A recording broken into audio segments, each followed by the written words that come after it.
რა მნიშვნელობა აქვს ჯანმრთელობას ქალისთვის? ამ თემაზე ფონდ ღიას ახალ სიცოცხლეში შეხვედრა გაიმართა, რომელსაც კახეთის მასშტაბით სხვადასხვა პროფესიის ქალები და ქალთა არასამთავრობო ორგანიზაციები ესწრებოდნენ. ღონისძიება მშვიდობის კორპუსის მოხალისე ამერიკელებისა და ფონდი ახალი სიცოცხლის ორგანიზებით ჩატარდა. პროექტის მიზანია ქალების ინფორმირებულობის გაზრდა ქალთა ჯანმრთელობის სიხარულის დღე ქალებისათვის. ფონდ ახალ სიცოცხლეში მოწვეულები არიან საქართველოს მასშტაბით სხვადასხვა პროფესიონალი ქალები, ექიმები და სხვადასხვა სპეციალობის წარმომადგენლები, ასევე არასამთავრობო ორგანიზაციები, ქალთა ორგანიზაციები, ასოციაციები და დღეს წარდგინდებით ყველანი ერთმანეთთან და განვიხილავთ რა მნიშვნელობა აქვს ჯანმრთელობას ქალისათვის და საერთოდ ოჯახისათვის და ადამიანისათვის.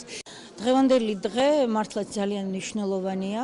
აქ შეკრებილია რეგიონის ქალბატონები, ექიმები, წარმოდგენილი ექიმები თავის სპეციალობის მიხედვით მოგცემენ რჩევებს ქალებში გავრცელებულ დაავადებებზე, მათ პრევენციებზე. გარდა ამისა, მე მგონი ესეთი შეკრებები ძალიან ბევრს გვაძლევს ურთიერთობებში. დღევანდელი ღონისძიების ფარგლებში ჩვენ კახეთის რეგიონის წარმომადგენელი ქალები მოვიწვიეთ, რომლებსაც რაიმე სახის შეხება ჰქონდათ ჯანმრთელობასთან. ძალიან საინტერესო ღონისძიებებს გეგმავთ და იმედია დღის ბოლოს აქ დამსწრე საზოგადოებას მეტი ეცოდინებათ ქალთა ჯანმრთელობის შესახებ.